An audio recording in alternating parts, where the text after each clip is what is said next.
Voilà, aujourd'hui nous allons essayer de mettre en valeur la dernière phase de la poésie, c'est-à-dire la phase engagée. Précédemment, si vous avez jeté un coup d'œil sur les vidéos postées, bien entendu, nous avions évoqué la première phase, c'est-à-dire la poésie non engagée, l'esthétique conforme, l'esthétique comme un rêve et la révolte formelle. Il y avait aussi le lyrisme personnel. Tout ça, c'était la poésie non engagée. Mais aujourd'hui, nous allons mettre en valeur la poésie engagée. D'autres le surnomment la poésie, le lyrisme universel. Alors, dans cette phase, qu'est-ce que l'engagement? Il y a l'engagement dans le fond et l'engagement sur la forme. L'engagement dans le fond, ce sont les problèmes sociaux. Mais il faut comprendre que dans cet engagement, il y a deux phases. Quelles sont les deux phases? La première phase, il y a l'engagement militant. Dans militant, vous avez le militantisme. Là, le poète transforme sa plume en épée. Il devient le défenseur, il devient le porte-parole, il devient le guide, il devient ce qu'on appelle le messager. Dans ce cas, le poète représente ce qu'on appelle les opprimés, c'est-à-dire la voix des sans-voix. Alors, le poète est là.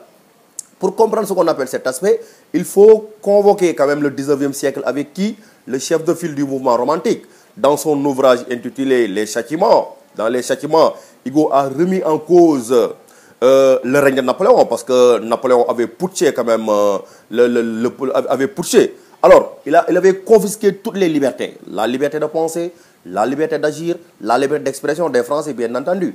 Maintenant, pour faire face à cette injustice, pour faire face à cet acte qui semble être inacceptable, Hugo a décidé de publier ce qu'on appelle les châtiments, où il taxe Napoléon de bandits, de voyous, de petits. C'est la raison pour laquelle, si vous jetez un coup d'œil toujours dans son chef-d'œuvre, plus précisément dans la préface des châtiments, qu'est-ce qu'il nous dit? Il y a dans ma fonction quelque chose de sacerdotal. Je représente la magistrature et le clergé. Je juge ce que les juges n'ont pas jugé. J'excommunie ce que le clergé n'a pas fait. Qu'est-ce qu'il veut dire? Quand il dit je représente la magistrature, tout le monde sait que c'est la justice, parce que des fois, la justice, elle est instrumentalisée. Alors, je représente le clergé, c'est-à-dire l'église, parce que des fois, il y a des abus religieux. Il dit que je juge ce que les juges n'ont pas jugé, c'est-à-dire là où les juges ont fermé les yeux. Moi, je vais le rejuger encore pour mettre en valeur ce qu'on appelle la justice, parce que la justice doit être équitable. On ne doit pas ce qu'on appelle instrumentaliser ce qu'on appelle la justice. Le clergé ne doit pas abuser ce qu'on appelle de son pouvoir. Alors, dans cette perspective, si nous jetons un coup d'œil au niveau de notre chère Afrique, c'est-à-dire dans la sphère africaine, bien entendu, vous savez, si vous vous rappelez un peu, on parle quand même de la colonisation, mais c'était la soi-disant colonisation. Les Africains ont été vexés, ils ont été humiliés, ils ont été relégués au second plan. L'Africain a été considéré comme un sous-homme, c'est-à-dire un homme qui ressemble plus à un animal, comme un être humain. Alors, il fallait mettre fin à ce qu'on appelle à ces astuces négatives dont je viens de citer.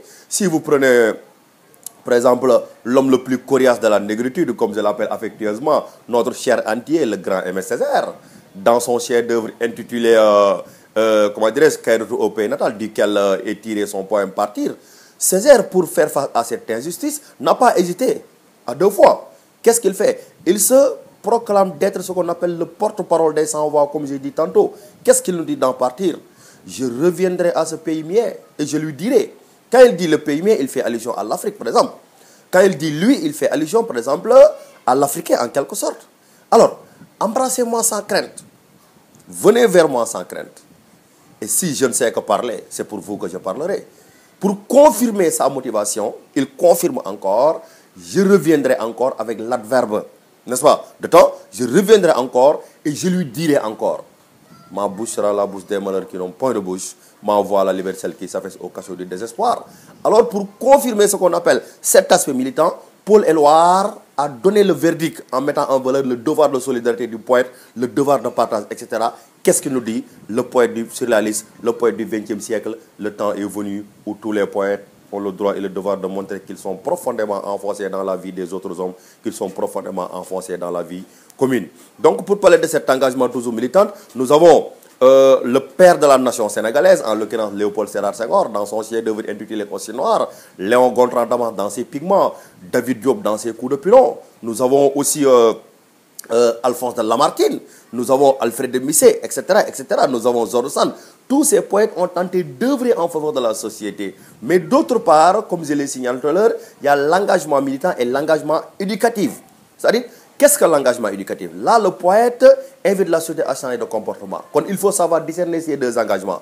Quand c'est militant, le poète transforme sa plume en épée et dénonce l'injustice. Mais quand c'est éducatif, le poète invite la société à changer de comportement. Là, on l'appelle souvent la fonction didactique, ou bien la fonction éducative, ou bien la fonction instructive.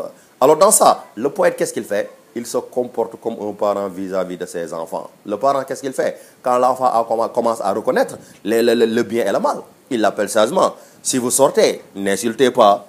Il ne faut pas, quand même, il ne faut jamais mentir, même un couteau à la gorge. Si vous êtes, par exemple, dans les bus, cédez la place en leur donnant, par exemple, aux personnes âgées, etc.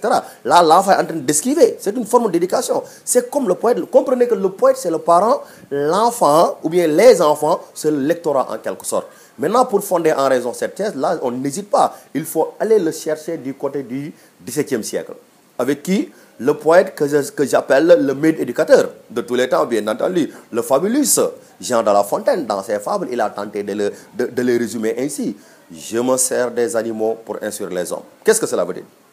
Dans mes écrits, je fais allusion à des animaux, mais en réalité, les noms des animaux, je considère que ce sont des êtres humains. Alors, la poésie devient forcément ce qu'on appelle un miroir pour le lectorat. Alors, pour fonder en raison ce qu'il a dit, un de ses poèmes, La cigale et la fourmi, ou bien Le loup et l'agneau, ou bien Le vaniteux, Le chêne et le roseau. Par exemple, si vous prenez le chêne et le roseau, par exemple, le chêne, c'est un géant d'arbre, par exemple, considéré comme un homme costaud, géant, qui malmène les petits. Le roseau, c'est le faible. On le malmène souvent, mais lui, il est toujours modeste. Ça veut dire que dans la vie, il faut être modeste. Il ne faut jamais dire que c'est moi, parce qu'il y a l'être suprême qui est supérieur à tout le monde. C'est lui qui prend les décisions quand il veut. Alors, qu'est-ce qui se passe? Le chêne était en train de se moquer du roseau. Mais le roseau n'a pas riposté. Il a juste répondu, je fais ce que je peux. Alors, pour citer quelques vers, le chêne et le roseau. Le chêne un jour dit au roseau, vous avez bien sujet d'accuser la nature. Le méandre vent qui d'aventure fait rider la face de l'eau, vous oblige à baisser la tête. Alors, il était en train de moquer le roseau parce qu'il y a l'orage qui se profilait à l'horizon. Alors, lorsque ce dernier déclenche, qu'est-ce qui va se passer? L'impensable se produit. Comment l'impensable se produit? Le chêne qui se vantait d'être un géant vient d'être déraciné, ce qu'on appelle par l'orage. Le roseau qui s'était plié, il a laissé l'orage se calmer, il se lève, automatiquement, le roseau devient sain et sauf, mais le chêne vient d'être ce qu'on appelle déraciné. C'est pour vous dire que dans la vie, il faut toujours être ce qu'on appelle humble, il faut être modeste, il ne faut jamais se sentir ce qu'on appelle supérieur aux uns et aux autres. Dans cette perspective, nous avons son compatriote qui s'appelle Nicolas Boileau. Il a tenté quand même, Nicolas Boileau, d'éduquer la société à travers deux expressions qui semblent être très importantes par rapport à la vie. Lesquelles? Nous avons la patience d'abord, nous avons le sens du courage. Parce que dans la vie, si on n'est pas patient, on peut passer à côté. On dit souvent que la patience, c'est une arme en quelque sorte. Comme le 99e nom de Dieu, Al-Sabour, c'est la patience. Nous avons aussi ce qu'on appelle le sens du courage. Parce qu'il faut être courageux. Si on n'est pas courageux, on ne peut pas s'en sortir, ça c'est clair. Alors, comment il a tenté de développer ce qu'on appelle le sens du courage et de l'autre aspect dont je viens de citer? Qu'est-ce qu'il dit dans son chef-d'œuvre intitulé ce qu'on appelle Art poétique? Un des quatrains, Boileau déclare: hâtez-vous lentement sans perdre de courage. 20 fois sur le métier, remettez votre ouvrage. Polissez-le sans cesse et le repolissez, ajoutez quelquefois et souvent effacez. Et là, pour comprendre le sens, le fond de ce quatrain, quand il dit hâtez-vous lentement sans perdre de courage, c'est-à-dire dans la vie, il faut être courageux, il faut être patient. Il ne faut pas brûler les étapes. Parce que si on brûle les étapes, comme dit l'adage, on se brûle. Parce que là, on est en train de jouer avec le feu. Alors, 20 fois sur le métier, remettez votre ouvrage. Même si vous direz sur le métier, il faut s'y mettre. Il ne faut jamais baisser les bras. Polissez-le sans cesse et le repolissez. Essayez de vous parfaire dans n'importe quel métier. Parce que seul le travail paye. On ne peut pas durer dans ce métier et ne pas gagner tout ce dont on a besoin. Polissez-le sans cesse et le repolissez. Alors, ajoutez quelquefois et souvent effacez. Qu'est-ce que cela veut dire? Là, si vous voyez que ça ne colle pas avec ce que vous faites, c'est indécent. Il faut essayer ce qu'on appelle de le contourer. Alors, il faut ajouter si vous voyez que c'est apprécié. Tout est là. Là, il faut essayer ce qu'on appelle d'avancer avec cette astuce-là. C'est ça qui fait, par exemple, la grandeur de l'homme. Donc, dans ce cas de figure, il faut comprendre que Boileau s'est comporté comme par exemple un parent. Nicolas Boll, comment il s'appelle encore, Jean de La Fontaine dans ses fables aussi s'est comporté comme ce qu'on appelle un parent. Alors, dans ce cas de figure, comprenez que l'engagement, comme j'ai dit tantôt, dans le fond, ou bien l'engagement social, tourne autour de deux axes. L'éducation d'une part et ce qu'on appelle la dénonciation d'autre part. Nous avons aussi l'aspect politique, nous avons l'aspect religieux, nous avons l'aspect culturel. Tout ça, nous allons y revenir très amplement peut-être dans nos prochaines vidéos. Mais aujourd'hui, nous risquons de nous arrêter sur ça. Et on invite les uns et les autres à s'abonner davantage sur notre chaîne YouTube. Je vous remercie de votre aimable attention.